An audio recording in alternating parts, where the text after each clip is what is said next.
Oh, I gotta see if we. Hey, I think we may be live. Just maybe. Yeah. It looks like we're live. And yay. Hey, everybody. Welcome to Reverb.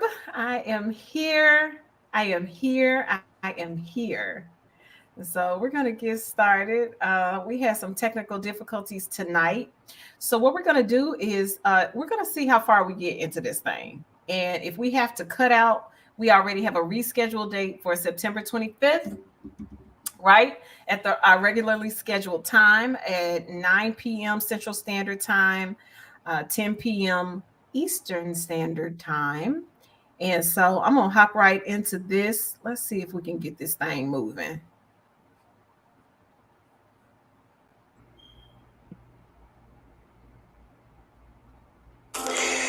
Greetings and welcome to Reverb. Reverb is a podcast dedicated to the shift we still feel, the aftershocks in our culture, the resonance in our experiences, the reverberations that shift us for a little while, a long time, and sometimes forever.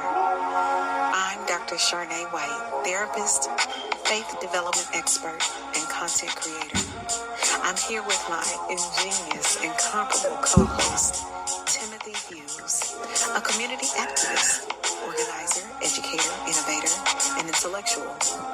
Together, we are Reverb, and we're going to talk about what's vibrating, maybe even irritating us, and how it might be juxtaposed or intersected with your life experiences.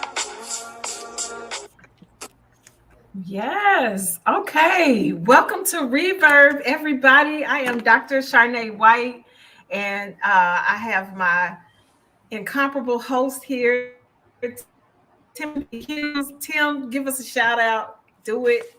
What's up? What's up, everybody? Dr. White, it's so wonderful to be here with you on this evening. And what a wonderful start, and so apropos what it is we're all dealing with right now in our FIST community, but also a metaphor for life generally.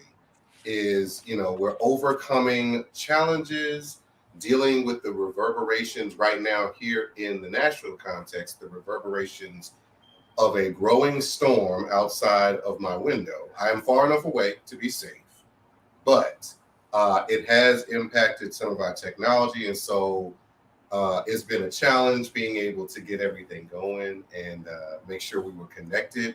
But that's just a metaphor for life. We persist, we keep going, we push through, we do what we can while we can for as long as we can. So an honor to be here with you on this, our first installment of the Reverb. I am super duper excited to be here and so grateful to share community with my Fisk sister, my homie, my friend, my sister in this work. And so, yeah, I'm excited to be here and wonderful to be joining this wonderful guest. This wonderful community that we are building together. So grateful to be a guest host and to be here with you building this thing together. We are literally building this plane as we fly it. Just before we got on, we were doing all these connection things, trying to figure out how to make this work. God. So wonderful to be here with you. Thugging it out. That's it. That's our motto tonight. So before we get into introducing each other, because we're going to do each other the honor of introducing the other, but I wanted to talk a little bit about Reverb and how I got here. So I contacted Tim a couple of months ago and I was like, I want to do a podcast and I want you to be my co-host. So no honeymoon phase. We just in it to win it. But I thought about Reverberations about 4 or 5 years ago, I guess back in 2017.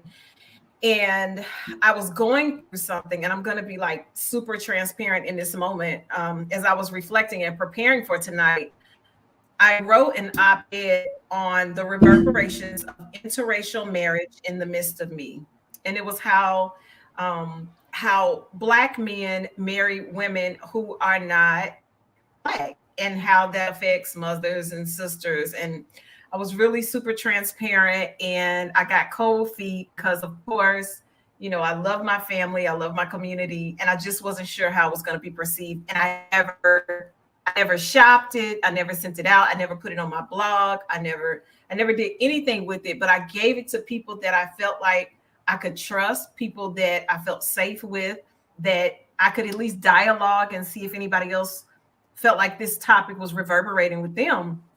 And then it occurred to me that this could be an ongoing thing, that I could get into opinion editorials and I could write this stuff. And I contacted Dr. Crystal DeGregory, and I was like, how do you do this? Show me how to do it. And she gave me a couple of tips, and I got pregnant and then COVID hit, and the rest is Hey. that part. And then the rest is African American history. So now I had this beautiful podcasting equipment for like, I don't even know how long. And I was like, this is the season, this is it. I'm ready, and it's a lot reverberating in my life. And in my opinion, it's just like a storm. In fact, I wrote that down when I was preparing for the show. A storm leaves reverberations. Sometimes because it takes our house away. Maybe an election affects our district, or a death reverberates because it's the sting, right? And everybody goes on as business as usual, and then we're left with the aftershock. Or it's like when you're playing the piano and you sustain the note, you already hit it, your fingers are up, but yet we still hear it, we still feel it, it's still in the air. It's like sticking to our shoes sometimes, like glue. But sometimes we like a reverberation, right? It's refreshing to feel something that's good, stick with us, stick to our bones. And so, as a woman of faith, I think the best analogy that I could give for reverberating in your body is, we have a body, right? We live in a body, but we are a spirit and we possess a soul. And so when you think about reverberations, I want you to think about those things in your life that seep through, just like into your spirit, and get to your soul. And they tatter your soul a little bit, affect your core. So, that's why we say I can't let everybody into my spirit. Because if it gets in your spirit, it may not be able to take your soul. Like Beyonce says, you won't break my soul. I'm Come on now, telling preach. I'm telling Everybody. everybody. But sometimes things get in there. If it wasn't the case, she would never have produced a song like that. So that's kind of how reverb started. What, Tim? I'm gonna bounce it over to you. What's reverb mean to you? I love the way that you break down the history of how we got here, the feelings that you were having in that moment. For me, reverb is it's a zeitgeist. It's a moment in time that tends, or that sings for us, and that impacts us over and over again in very interesting ways.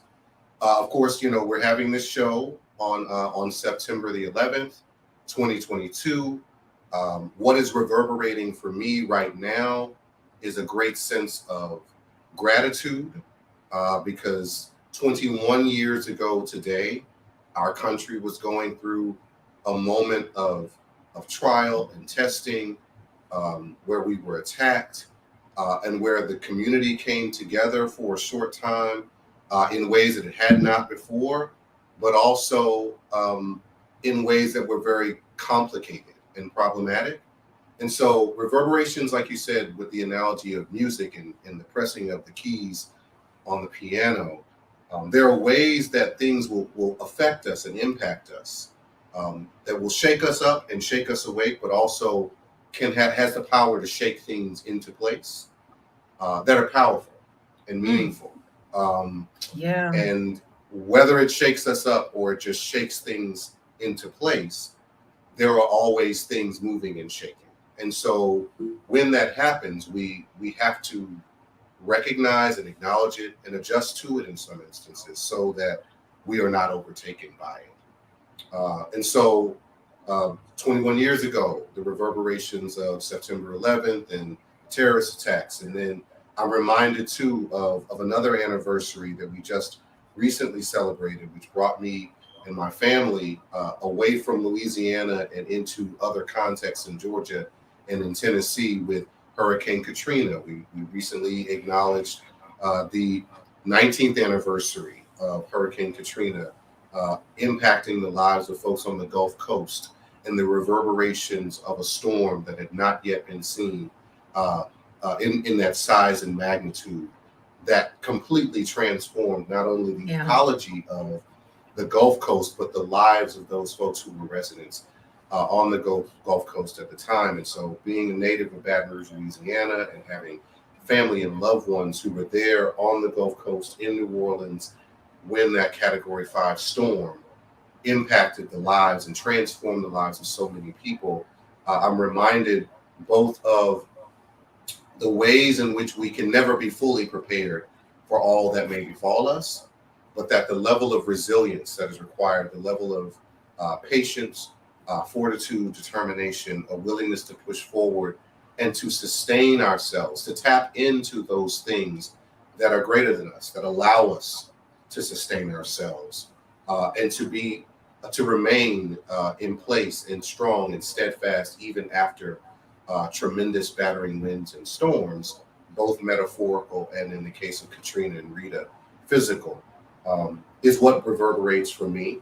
It's what sustains me and encourages me in the work of community organizing. It's what gives me a sense of hope and faith, despite times when I may feel a sense of doubt and frustration. And it also helps me to understand that there is a broader connection that we have to one another, things that will bring us together if we allow it, and ways in which we can find community and have a sense of mutual appreciation and understanding of one another, which is really a good segue, I think, into why I think Reverb can be very powerful as a platform, a way to bring people together to talk about things that are very important to us, but also to have a deeper understanding of one another and of ourselves. I'm reminded of the words of John Lewis when he talked about, he's also connected to an institution that we both hold dear, Fisk University, but as a figure, as a person, John Lewis represents not only a sense of moral outrage and frustration at the way that things are, a desire to change the system and to make it better, but also an ability to tap into something greater than the self,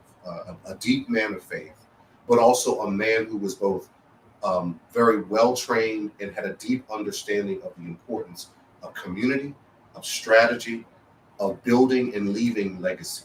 And I think that that's what Reverb is about. It's about helping us to connect to that history, to that legacy, but also to live in the now, to live in the moment, to show up in our messiness and our complication, to sometimes show up, not as polished as we'd like to be, but to be authentic and real and genuine. And so, for me, that's what resonates. That's what reverberates for me, and it's what I think brings us to this current moment where things are unsettled, but where we have to continue to. Yeah. The word says that we're members of one another. And so I think we have to have open, honest conversations about the things that affect us, because usually if it affects one of us, it affects several of us. That's the key. We have to remember that we are interconnected, that we are intra-connected, that there are pieces of us that are woven together like a tapestry. I was looking over your bio and seeing how incredible you are, and I know I made a good choice, so I'm pretty awesome as well. Indeed you are. Indeed you are. And just our intersections are amazing. So, of course, Timothy Hughes is a native of Baton Rouge, Louisiana, which he just talked about. And I'm so glad you brought that up. I was literally thinking talk about it. That's what, that's my reverb connection with you. So say it. So I won't get into that. I won't get to how your whole life shifted in 2005. But Tim has always been incredible. We performed together as Fifth Jubilee singers, and then beyond that, he just became a force in the Nashville metro area and beyond. And I'm just going to name a couple of the things that he does and how he affects not just the metro area, but the nation at large, in my opinion, because I've listened to enough podcasts and looked at enough interviews and read enough things about him, even though I already know him, to know that he is reverberating across the country. So Tim is an activist, an advocate, a blogger, a commentator, a columnist, a community organizer, all this great stuff. Of course, he's a man of Alpha Phi Alpha Fraternity Incorporated, and is involved with the NAACP, the Nashville Justice League, the Nashville Unchained New Leaders Council, Stand Up Nashville. He's just an amazing person, a human being with so much grit. And recently we had a conversation about some shifts in my life, and there's no more tact, right? In this spot that I'm in, my tact is low. Okay, so we might get a little feisty. Well, I'm going to be feisty. Let me just say that. But I only need people with grit right now in my life. And so Tim is a man of grit. And so I'm thankful that his family and his work and his community are sharing him with me during this time. And we want to be able to just to dive in with everything he has to offer, ask questions, just explore his mind, because there's a lot going on in there. And sometimes I get a little lost. Like just a second ago, he was talking and I had my point and I was like, oh shit, I forgot my point. I get a little lost when he talks, but it's all good. So, but that's Tim. I love you, Tim. Dr. Charnay White, I appreciate you. I love you dearly. I'm so grateful to have the opportunity to be able to build this wonderful thing that we're building together with you. And part of the reason why is because Charnay is, as she mentioned, a wonderful and incredible singer and performer, but she is a woman of layers and depth. She has an ability to do connection and translation in ways that are unique and special. You've always had that. Even we were talking a little bit earlier about our experience within the Jubilee Singers, and we're going to, in a moment, be able to acknowledge someone who's very dear to both of us, talk a little bit about their contribution to our acculturation to the world and our understanding of it. But you've always had that ability to connect with people. And you share that in a way that is so gracious. I think it is in part because you are a mother, but also because in some ways you've always been kind of the mother of our circle, helping to bring us together, creating a table that feels like home in places where we may sometimes feel without a connection to home. And I'm so grateful to have the opportunity to build community with you. There is a sense of consciousness and awareness that you share and that you have. That always comes across, whether it be in the work that you're doing in ministry and helping people to feel a greater sense of connection to one another and to their faith, or whether you are simply, we're making up songs in the Jubilee Singer bus, trying to figure out how to pass the time, how to keep things light when we're dealing with such heavy moments. You have the ability to do that, and it's so incredibly wonderful and special. In some ways, I'm referring to my notes a little bit so I don't get lost in the sauce, as you mentioned. If I am right. If I am the branches of our trees, and we are building out together, you are definitely the roots that help to keep us grounded and connected. You have an ability to share your faith in a way that does not feel like you are preaching. Instead, you are teaching, helping to build and grow. You give guidance in ways that help us to feel supported and loved. You have a way of helping us to process and to identify our purpose in ways that bring about a sense of fullness, wholeness, wellness, and understanding. And I'm so grateful that you are, while you do have wonderful credentials and have made some amazing and incredible academic achievements, you don't just spend your time in the ivory tower. You spend your time among the people. And that is what endears you to me. That's what makes me so grateful to be in partnership and in relationship with you as we are building this podcast, and in awe of all that you do, both as a womanist theologian, as a great leader, as a community builder, as a creator and builder of movements and lives. And so I'm so tremendously grateful to be in community with you as we are building this thing together. So, what we want to talk a little bit about now, I think, as you were breaking it down, because see, y'all, I got notes. What y'all gonna learn about Charnay is she gonna keep me together with these notes and make sure that I stay on No, you task. I keep think that me together. we are now in the stage of our conversation where we can start to talk a little bit about who is helping to support us as we are building this Reverb, as we're getting the podcast together, and who we can continue to support in community, who is helping to make this possible. So I will pass that off to you, Dr. White. Yes. So a quick commercial break before we get into some hot topics.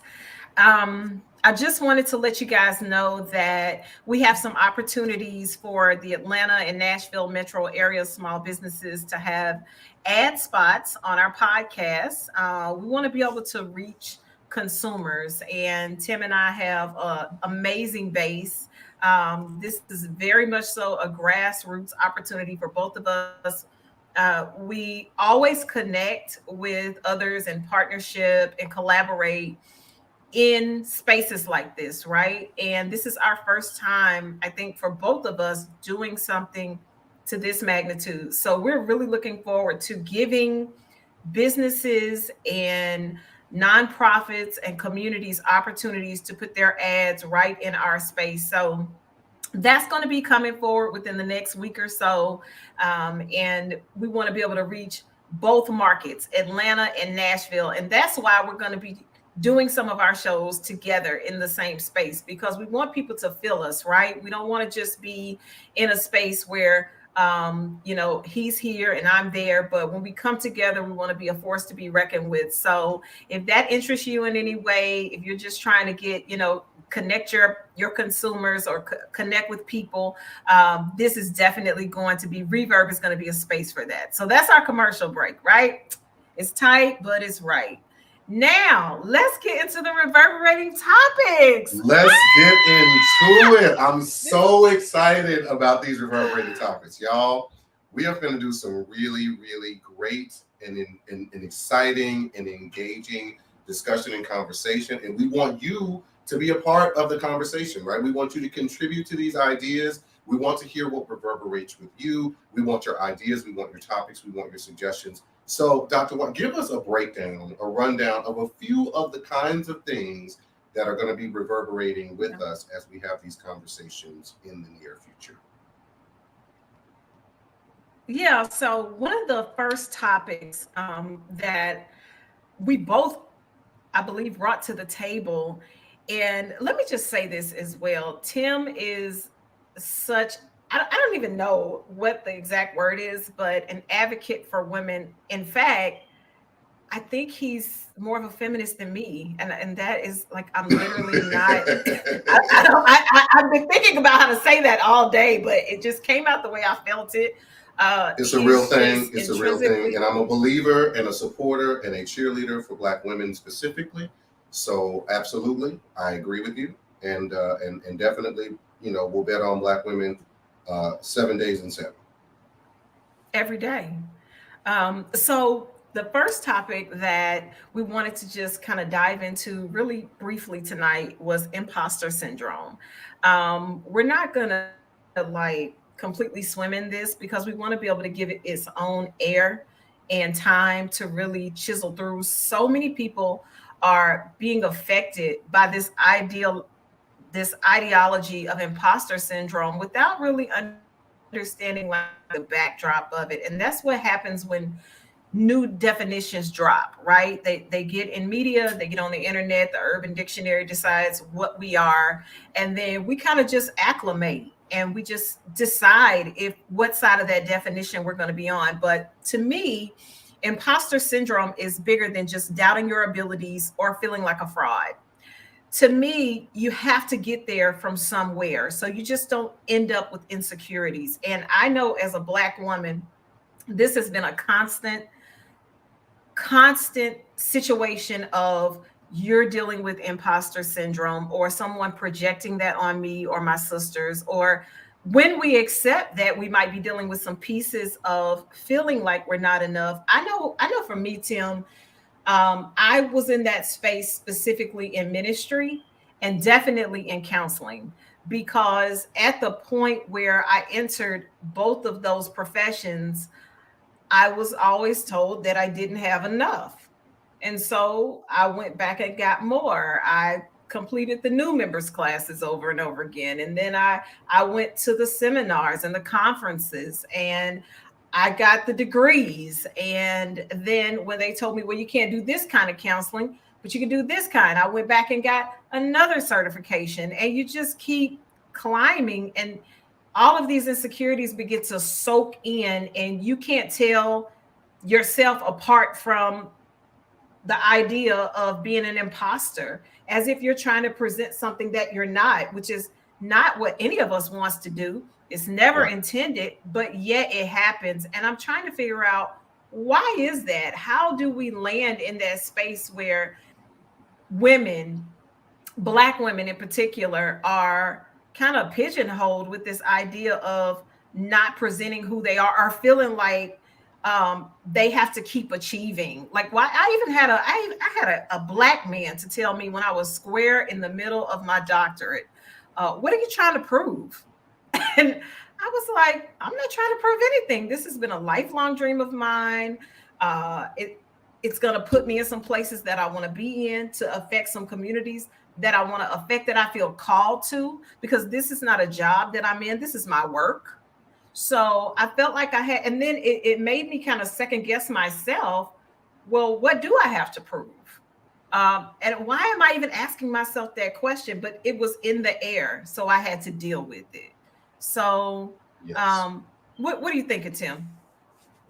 I think that, well, first of all, I really think that it takes a tremendous amount of courage and honesty to be able to come to a place where you can describe that the feelings that you're having about a sense that you're not enough, a sense that you are not valued and appreciated, that you are not being treated with the level of consideration and respect and dignity just based on your existence as a human being, that we have to somehow earn a sense of Mm, value, that we have to earn a sense of being, is something that is deeply rooted in a number of oppressive systems. Among them, so you talked a little bit about it and hinted a little bit at it when you talked about the fact that there was a Black man who was questioning whether or not what is it that you're trying to prove. So there are hints and elements of misogyny and sexism that are there. There are also the twin elements of white supremacist ideology and oppression based on the assumptions that are made about people of color, Black women in particular, as to whether or not their value is based on what it is that they do rather than the fact that they exist. And so all of those things are a wow. part of an ether, a part of a number of oppressive systems that Black women in particular are dealing with, but that Black men are also either participants in or are actually being recipients of as well. I mean, I know that in my Yeah. work, I'm a community organizer, working in spaces around movement building, trying to address issues of trauma, addressing issues related to opportunity and access for people often who are working class or poor folks. A lot of what I show up in a lot of the ways in which I am perceived, have to do with assumptions that people make about me based on, maybe the fact that I might show up in jeans and work boots rather than showing up in a business suit or tie all the time. A lot of people make assumptions based on your capacity or your ability to be able to do things based on how it is that they perceive you, and those perceptions are sometimes rooted in things that have absolutely nothing to do with you. They have everything to do with the ether and the systems in which we are operating. And the fact that those systems are not really predicated on or designed in ways that are supposed to elicit or designed to elicit our thriving. And so sometimes we try to force ourselves to fit into situations and circumstances that were not created for us. And because of that, we feel a sense of disconnection. We feel a sense of lack of belonging. But as it pertains to the ways in which we put this pressure, particularly on Black women, to overachieve. I know that my grandmother raised me with the assumption that I had to be 2 times as good in order to get Oh yeah. half as far. And I'm sure that there are Black women and girls who were raised with the same kinds of assumptions that are based in the belief that we've got to prove ourselves at all times, to Yeah. always show up polished and perfect and prepared, when it's impossible to be all of those things to everybody, and to show up in all of those things at all times is overwhelming and stressful. And so I believe that what we have to encourage, both in Black women, but also in Black people generally, is a sense that we show up in places as ourselves in our fullness, and that sometimes it's not that we need to change, it's that the systems and the structures that we are operating in that need to change. And that looks like creating environments and circumstances where folks can thrive and where they can feel supported and encouraged. It also means Black men showing up for Black women in those spaces where misogyny and sexism are having impacts, and speaking and Yes. advocating for sisters in those spaces, speaking and advocating on behalf of those folks who are marginalized and pushed to the side and who are often ignored in those spaces, and making sure that we do what we can to advocate for those folks, because if we're making room for and advocating for folks who are vulnerable, who are being made invisible, who are being made marginalized, who are being silenced in those spaces, then what we are doing is we're creating a bigger table. People always want to talk about, well, I want to be at the table. I want to be at the table. Sometimes what we have is the limitations of the table. Sometimes the table wasn't built for us. It's not built to accommodate everybody at the same height. There is a difference between equality and equity. And if we're going to be demanding a greater sense of equity, we should be doing that with those folks who are most marginalized in mind. And I think that we do that by making sure that we're advocating for the needs of those who have been traditionally pushed out and not accommodated. I'm going to stop there for just a moment, because I know we're going to be kind of talking a little bit more about a few other things. But I did want to talk just briefly about the fact that when we're in these spaces where we see that folks are feeling like they don't feel welcome, because we all know what that's like as people of color, as Black people in particular. We know what it's like to feel welcome. What we got to do is we got to make sure that we have shored ourselves up. We have a sense of self and awareness of whether or not we're creating space or taking up space, and also be willing to acknowledge those times where we missed the boat. I know that as a Black man, there have been instances and circumstances where I should have and could have done more for Black queer folks who, as a straight person, or for Black women as a person who is masculine identifying and male. We gotta be able to take correction and take critique, and take some well-meaning and constructive criticism at times. But we also have to be willing to listen, at least as much as we talk, if not more than we talk, because we were blessed with 2 ears and 1 mouth. We also need to be aware of the fact that we all show up with our own traumas and our own issues, our own challenges and our own struggles. And we can't allow those things to cloud our ability to learn and to grow, which is why it's so important. I'll go back to the analogy of the roots and the leaves. You need both of those things if you're going to be a tree, right? You can't just have roots and no tree limbs, no blossoming, no growth, because if all you have are roots, eventually you will only have ground. If you are growing and building, if you're not connected to something that's bigger and broader than yourself, it's going to keep you sustained, then you don't have a source of energy to be able to continue to go and to continue to grow and build, and eventually you'll fall over. We need both roots and we need branches. We need leaves, but we also need structure. We need to be able to grow and expand, but we can't just grow and expand without some center, without some connection. And I think that that's what also is related back to what it is that the reverb is about. It's not just about the creation of sound. It's about the connection of sound to audience. Ooh. Let me see if I can make a connection here.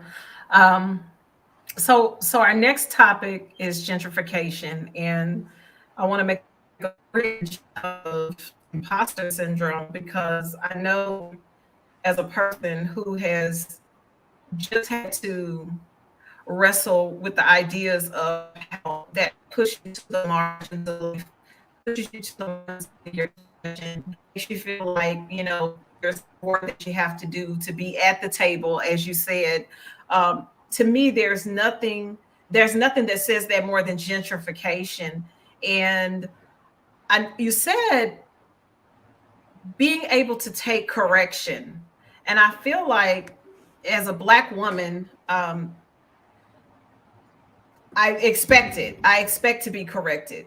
And I feel like it's just like the old typewriter with the correction tape in our communities, constantly correction, telling us where we can't be anymore. And it's such a slow, methodical drive to push us once again to the margins. But I think what really affects me when urban becomes wealthy and it goes from, and it's just my experience, this is just my social location speaking, from dark to light, what it's saying is that this history no longer has a place. And I really respect the fact that you brought up roots, because I know as African Americans, we just value roots. We value having a place where we started.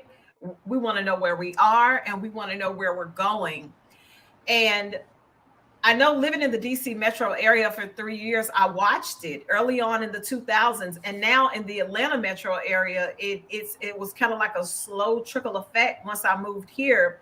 But now I don't know. I got to feeling at one point, Tim, like I didn't have a voice, that I couldn't have a choice, that because I didn't have the money or the notoriety, or I didn't know what to say in those spaces, I just had to move over. My parents ended up closing a 21-year, 7 days a week, 24 hours business because of ultimately the reverberations of gentrification. And it seeps into my soul. And when you don't feel like you have a right to say anything because you don't have the capital, or, well, what history or what value are you still bringing to this community? And people are actually questioning your work, your ethic, and how you have brought systems and hired people and given people livelihoods that they can support their family, but yet you don't have a place here. That has been an ongoing struggle for me. I don't know about anybody else, but I know dialoguing, I felt like I had a voice again, because it's about being displaced, not just physically, but emotionally. What are we supposed to do with that, Tim? I mean, what does that resonate with you? I feel like what you said specifically about the importance for Black people of space and place is so critically important. And I think when you talk about systems and structures that lead to the marginalization and the removal, the mass removal of our people from our place and our space, I think we talk about gentrification. We talk about the ways in which those elements of gentrification are rooted in historical factors like redlining and like the economic injustice that was perpetuated in this country through things like chattel slavery and peonage and other forms of oppression that were the exploitation of our labor without the recognition and the acknowledgement of our livelihood and our lives. We see the same manifestations of those kinds of mental impacts and mental impressions and oppressions that lead to a sense of imposter syndrome manifested more broadly in a larger community context. When you see people losing their homes, losing their businesses, being priced out of communities and areas where they have always lived, or where they have for a long time felt that they could have a sense of connection and community, and being removed, having that sense of security removed from them through gentrification is a manifestation of so many different things, but also is a representation of the moment in which we currently are living. We're looking at a moment right now where, there are folks in the United States who are waxing poetic and feeling a sense of sadness and longing for a time where colonialism was expanding itself throughout the world. The passing of the Queen of England is one example where folks are hearkening back to this wonderful, beautiful time, which was not an especially wonderful or beautiful time for the colonized peoples, where the people of England, or where the English Empire, the British Empire, was having its influence predominantly in these countries and communities of color throughout the realm that were being oppressed by European and colonial forces. So we gotta look at the ways in which growth and development are framed, who is considered valuable, who is considered worthy of the benefits of that growth and that development, and acknowledge the fact that there's a history that connects to all of those various systems that can be deeply oppressive, deeply exploitative, and the ways in which we are being impacted. We got to be careful not to allow ourselves to be gaslit by assumptions that we are somehow bad people, or that we are not doing enough for ourselves, we're not creating enough for ourselves, when in fact the reality is the wealth that is being distributed is not being distributed in a way that is fair and equitable. The benefits are not being read down to those people who are most in need based on their ability to produce or to create, or their value as human beings, but instead are being commodified and exploited and discriminated in ways that are not really based on need or based on value, but are instead based on greed and based on ability to control and to manipulate. So there's a lot at stake and at play in the systems and structures in which we are living. And so Reverb is giving us an opportunity to give voice to those things, to talk about the ways in which they are impacting us and affecting us, the traumas, and in some ways, the joys and opportunities that are available if we allow ourselves to envision a possible world and to create possibilities for ourselves and for our people that allow us to be able to embrace that thriving, allow us to be able to have a greater sense of awareness that acknowledges the full humanity of our people and ourselves, and allows us to be able to tap into our gifts and the things that we do well and that we want to explore, and to do that in a way that is healthy and allows for our thriving. That is the vision that we have for a greater world. And it's not just something that can be pie in the sky. It can literally be as practical as us creating for ourselves and having the autonomy to build our own communities in these spaces and in these places where we have always been, that allow us to be able to connect to a greater sense of community and a greater sense of purpose. So the permanence of history is was kind of like what I overheard. I know Dr. Evans Crawford, my divinity professor, he would always say, it's not what you hear, it's what you overhear. It's the overtone. And I know with gentrification, it truly affects our ability to make our history permanent and permeating enough to reverberate throughout time over the lifespan of our people. I mean, generation after generation. And that's the connection that I feel like is always unplugged and erased. And I remember thinking recently, I was just standing right down by Capitol Avenue where the Olympics were in 96. And I was thinking, don't they care that any of this happened? This is affecting systemically people's identity, not just their individual identity, but their family's identity, their cultural identity. And I'm like, don't they want to preserve their own identity? But then I had to look at I had to look through a different lens. When you are primary, or you are majority, your thinking is not even about your own history, because you believe that your history is the only history, and that is an identity maker and shaker. And so that kind of segues into our next topic, which I know we're not going to be able to get to all of these. Oh my, well, maybe we can. I don't know. I'm going to move quick, but it made me think about one analogy, and that's another hot topic for us because it deals with our identities as women, as Black women, as theologians, as people of faith. I know for me, uh, I recently was reading an article I think you sent me, and another female theologian, say her name for me, Benbow, right? Am I saying it Yes, right?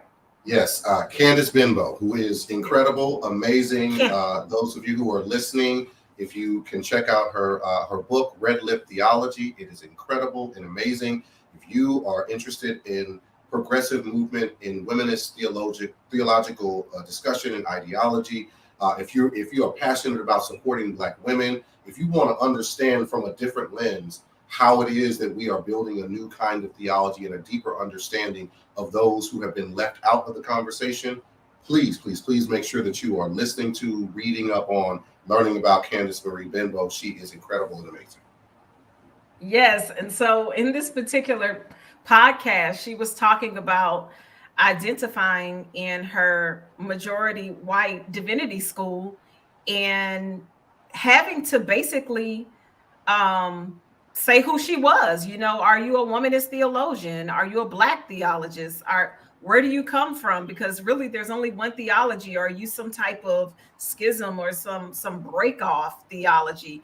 And I am a little her senior, right? I'm a little bit of Candace senior. So, I literally entered 21 years ago divinity school, and womanist theology was definitely in the throes. And Renita Weems was, through her hermeneutics as a Hebrew teacher, was helping us to cultivate a different, once again, lens for women of color to view themselves in the text in a way that we never had. We only had so many roles because our roles were being defined by a lens that was not for us, not by us, and definitely not identifying with our progress in ministry or in any profession for that matter, but especially when it comes to matters of faith. And so I was thinking about how that theological approach reverberates with us, and where do I fit in that today? And now I can embrace that. In 2001 to 2004, I was struggling not only with womanist theology, but is it okay for me to look at the Word of God, look at God through the lens of woman, of Black? How does that speak to me? And at that time, the oh my God, the African American Bible was printed, and a lot of the contributors were at Howard at the time when I was at Howard in divinity school, and it just all kind of meshed together and made us all realize that we can look at God through our own experiences. And it just, now that I can embrace myself as a woman in ministry without all the shackles of feeling like there's only one theological approach. And they gave me that in divinity school, but I still didn't feel the liberality. And I'm teaching other people, especially women who look like me, to find themselves in the text, and they're getting lost. And now I have just this. But anyway, Tim, come on, do your thing. I love the fact that you are kind of walking through that journey, because it really is a relation to, I think, what we're seeing now in many ways is manifested in popular culture. You were talking about womanist theology, about Black liberation theology. I'm thinking about James Cone, one of my fraternity brothers, who talks a lot about and was in many ways one of the early progenitors, early adopters of Black liberation theology, giving voice to that need to have a lens that specifically speaks to the needs of those who are from marginalized and oppressed members of society and community. But we even see in the manifestation of discussions around, kind of some of the popular culture films. We see, just recently, the release of Honk for Jesus, Save Your Soul has started a buzzing conversation around identity, around the role of both Black men and Black women in the church space. It's brought up some discussions around what we do with and how we manifest various levels of trauma and how we heal from that trauma in the context of church and faith. Also, the ways in which we talk about, Black male misogyny and the control of power within pulpits and within certain church contexts that minimize and otherize and push to the margins the contributions and the the accomplishments of women in ministry. And so there's a lot with which to grapple, a lot of meat that we'll be wrestling with and talking about in future episodes of the podcast. And I'm really looking forward to us having those discussions, unpacking some of those ideologies from a theological perspective, but also giving folks some practical advice about what to do and how to discuss some of these things, the ways in which we can approach them, and how it is that they relate to our lived experience in our daily lives. Woo! I don't know if you made that word up or not, but I am so here for it. Otherwise, okay, can I have that for dinner tonight? Yes, I feel Please feel free to share that, to keep that, to unpack that, and to work with that. Yes. I'm working with that tomorrow. Like that's going in the text. So okay, so our bridge, right? We're bridging tonight, and one of the things about womanist theology is always the duality of your existence as both woman and theologian, as both woman and it's always this two sides of the track, right? And nobody engages in that duplex like Fiskites, right? Because we are Du Boisians. Look at me making up words. I don't know if that's a real thing, but we I are believe all that is a true thing. I believe that yeah. Du Boisian in our philosophy definitely is something that I would describe as true. Yes, very true. It's just engrafted in who we are, very specifically. And so all of us really understand what it means to have a double consciousness. And in his book, Souls of Black Folk, he talks about that. And so much of what I know that I deal with, just as a woman in Atlanta, Atlanta was never a place I wanted to live. Atlanta was one of those places where even in childhood, I kind of saw, we came when there were challenges, either in the world or the family or whatever was going on. And so when I came to Atlanta, I always felt like I was two people. I felt like I was authentically Charnay, but then, I was not Southern enough to be, a part of the Georgia culture, but then not bougie enough to be a part of the Atlanta Metro. And and I'm gonna tell you, the Atlanta Metro and Georgia, now that'll make you two different people, because for some Listen, reason, people who don't live in Georgia think that everything is like Atlanta, that is loud, black, and proud, and it's not. It is not. So, but I want you to talk a little bit before we close out tonight about double consciousness, because I think that is a real thing. I think grappling with both sides of who we have to be as Americans and as African, both and we just still deal with a lot of double dutch and having to figure out, can we get in the ropes? Do we have to jump in the ropes? Can we already start in between them and then hop around? And as a person who still at 43 has not figured out how to double dutch, I want you to break that down. listen. And so, first of all, we need to make sure that you learn how to double dutch. Literally, that is something that is a part of our experience in our culture. We got to do it. We got to do it. So it's so resonant with me what you were describing about our understanding of ourselves in the multiplicity of ways in which we show up in the world. As a lifelong Southerner, first in Louisiana and now in Tennessee, I have always, and then, as a military brat, growing up in my family, my father was in the Air Force, my mother was a school teacher. We moved 15 times in 17 years. So the idea of always having to be the new person is something that I absolutely resonate with and connect to.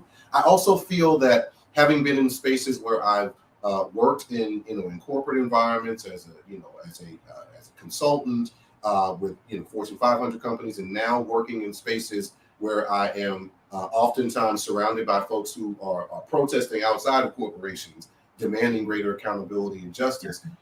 There's a lot of different lenses that I've had to look at the world in, a lot of different ways in which I've had to learn how to perceive myself and the people who are around me. And in some instances, I've changed perspectives about what is important and what is not important. And it's always a shifting process of understanding the broader world, but having a deeper sense of self that is rooted in something that is real and that is understandable and that is connectable to my understanding of myself. It is a challenge to try to figure out how we navigate the world in these many places and spaces as Black people, in these Black bodies, in times and in moments when we feel a sense of oppression around us. We feel a sense that we are not being valued and seen in our full humanity. It also is a tremendously challenging and difficult space to be in when we are living a Black experience in an oppressive society. But we also want to have joy, right? We want to have celebration. We talk about the experiences that we both had as performers in the Jubilee Singers, but the history, the legacy, the root, the institution that is the Fisk Jubilee Singers and Fisk University is about resilience, not just in spite of oppression, but a sense of joy as resistance, a way of singing through our troubles and our struggles that give voice and resonance to a life that is not just beyond, by and by in the heavenly hosts, but also an understanding that we can have a little piece of heaven here on earth in our song, in our expression, in our artistry, in our creativity. And so having that dual sense that everything ain't all right, but we gonna be all right. Having an understanding that while we may be struggling, weeping may be enduring for this night, but joy can still come in the morning. This sense that we are rooted in a history and a culture and an experience, not just in ourselves, but in our progeny and our ancestors, that had an understanding that there was a greater day coming if they could simply persist. And it was their persisting that allowed us to come into being in reality, but also in a sense of purpose, that there's a beyond just this moment, that beyond the storm of today is a rainbow tomorrow. So having that belief, that understanding of what is possible, gives us a greater sense of resistance and resilience, but also being rooted in a deeper sense of faith that our humanity is connected to the humanity of our brothers and our sisters, both in faith and in our genetic and biological and phenotypical brothers and sisters, but that we have a greater sense that we can tap into our broader purpose if we work together. That resistance and struggle is not the only way in which we can live our life. We can also have a manifestation of joy and celebration. And so having those reminders, those examples in our history, and being able to hearken back to them can give us a sense of resolve when we find ourselves struggling and having a difficult time in those moments of difficulty and challenge. You know, being double-minded is one thing, and having a dual relationship is something else. And I think we constantly have these dual relationships, right? And as a therapist and pastoral counselor, as a Christian, and all the many things that I do, one of the things that's always shunned against is having a dual relationship. And I think that that is a very Western way of thinking about things, and it coincides with being double-minded if that's the way you interpret connecting in more than one way. But we can't help that, right? We're always breaking the rules because they just don't work for us. And I know as somebody who really values community, it's hard for me, even as a therapist, to have those lines of not having dual relationship. There are places and times where that is so important, especially for the sake of confidentiality. However, there is always this overlapping, which again is that dual reality that I think is just intrinsic to African American people like no other in this country. We just always are in two spaces. We know we're not from here. And so we're always connecting outside of ourselves, knowing that there's just this larger space, this larger being. And we're going to just continue to bend the rules until they are manifested in a way that works for us. And so I encourage anybody that's listening to us tonight to be you in every space that you exist. Tim said, show up for us, show up as ourselves. Don't believe for one second because something is reverberating in your life and is trying to tell you that you're not who you think you are, that you don't have to show up or you can't show up as who you already are, because who you are is enough. And even when we're becoming more of who we already are. And that is not to confuse the concept of growth. It's just to let you know that the manifestations in your life are already present. So I'm gonna close this down because we're wrapping up an hour, and I wanted to give us plenty of time to just be us, right? Just be us, be in it, be thick, and just let you all know that we're coming as hard as we can on Reverb. So last thing, Tim is insistent. Hold on, Tim. I'm gonna mute you for a second because I can't hear. Okay. So hopefully I didn't mute me. Can you hear me still, Tim? Okay, this makes some sense, right? Okay, so I wanted to close us out with what Timothy Hughes calls Charnay-isms. So we'll see how these work, okay? I thought it would be nice to close out our first reverb with something that my father has been saying since I was a small child, and that is nothing beats a fail but a try. Nothing beats a fail but a try. And I've even heard some spin on this by Les Brown. He says, nothing beats a fail but a try, but is a try really enough? No, you got to go beyond a try. You got to do something that's more permanent and more intentional, right? And so you got to, nothing beats a fail but intentional. And you got to be intentional about your life. And I think that's a perfect space to land with the transition of our musical father. I call him the father of the spiritual because he's managed to bring it to the world in a new way over the past 28 years. And Tim and I have experienced a mutual grief and bereavement of our professor and director, Dr. Paul T. Kwame, director of the Fisk Jubilee Singers, head of the music department at Fisk University. We are just, we're just so sad. And it's just been a long month. And this whole summer, we have been consistently losing our sons and daughters who are young. And 70 is, you know, it's up there, but it's not that old. And so I thought about him and how he infused in us just this insatiable ability to believe that nothing beats a fail but insistent trying. And so I when I became a Jubilee singer, I just didn't even believe I could be one, first of all. And then when I was chosen, it felt like the best thing that could ever happen to me. And as it turns out, it really truly was one of the best things that ever happened to me, is I'm part of a very unique, small, intricate, harmonizing community that I just could never take for granted at any level or any place in life. It would just always be that way, the most impactful 4 years of my life. And so um, I'm going to let Tim close us out tonight because this makes me emotional. And I know it makes him emotional too. So I'm just going to be a brat and just pull on you tonight and let you close us out. Thank you, Charnay.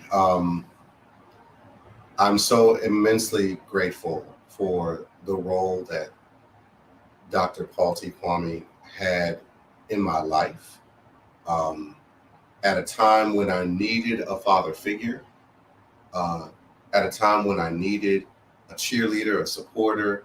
Um, I was transferring from Vanderbilt to Fisk, and was in search of a sense of purpose and a way to feel valued and appreciated and something to be a part of.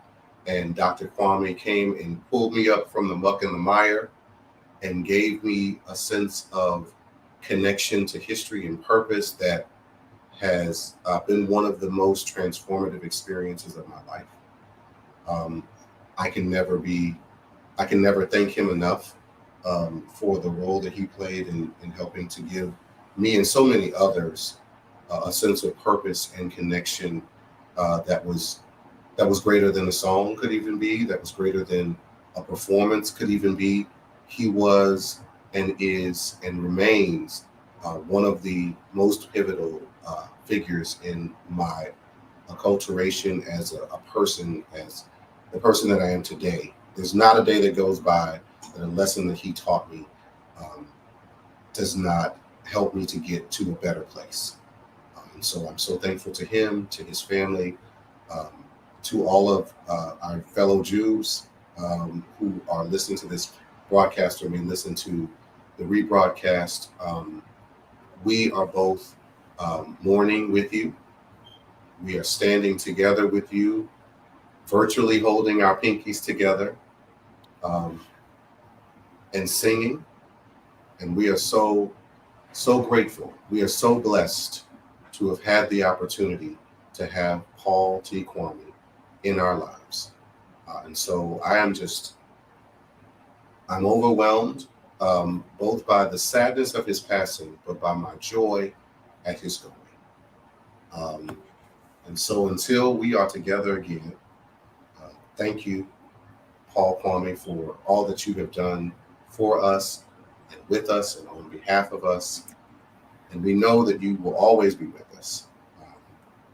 And we will continue to hear your wonderful accent resonating in our ears and our spirits, urging us on and giving us encouragement to always look to the hills, which comes our help. And we look forward to the day that we will also reunite with you in those bright mansions above. Ooh, I literally just got chills. I'm definitely about to end reverb because I'm about to reverb all over the place. Um, I want to give Yes, a shout Carla out. Lewis. Rise Yes, shine, sis. Rise shine. yes, that is an inside thing, you guys. But we did bring the spiritual to the free world. So rise, shine, for the light is a coming. I think I know my favorite spiritual is Talk About a Child. And I was blessed to have that performed directly to me once in my life. And oh my God, I had a roll of tissue. It was bad. You were probably there, right, Tim? But anyway, nevertheless, but talk about a child that do love Jesus. Paul T. Kwame was one. And so I'm so glad that he has transitioned into that space. And as we conclude tonight, I just want to allow us to have a moment of silence before we get off the air and just give him space for that soul to make its transition in our spirits. The things that people can do, they don't maximize their life all the time. They just don't. And one of the things that Mr. Kwame taught me was that I could do anything, that whatever I needed my identity to be, it could be that. And if I needed to identify even as a slave and convey that to a group of people, that would also bring the furtherance of the gospel. And I know as a fact that if it had not been for the Jubilee Singers, that experience and his insistence to teach us the word through the spiritual in a corrective manner, right? Because it also had this duality of being very time sensitive in a space where Black people were getting out of enslavement, but also it resonated with who we were right there in 1997 and as it does in 2022. And so as we talk about a child that do love Jesus, we just want to give space and air for a moment of silence for our director. On behalf of all of our Jubilee singers and everybody at Fisk University, we love you so much. We're here together because of you. So let's just give a moment of silence before we check out.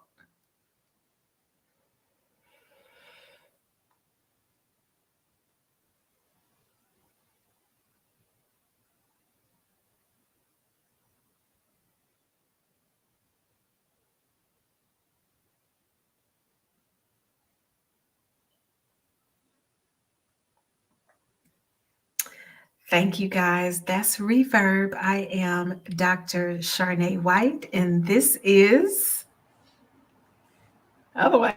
Oh yes, this is Timothy Hughes, and I'm over here getting my life. And this is our first episode of Reverb, the shift still feel. Bye, y'all. We'll see y'all next time.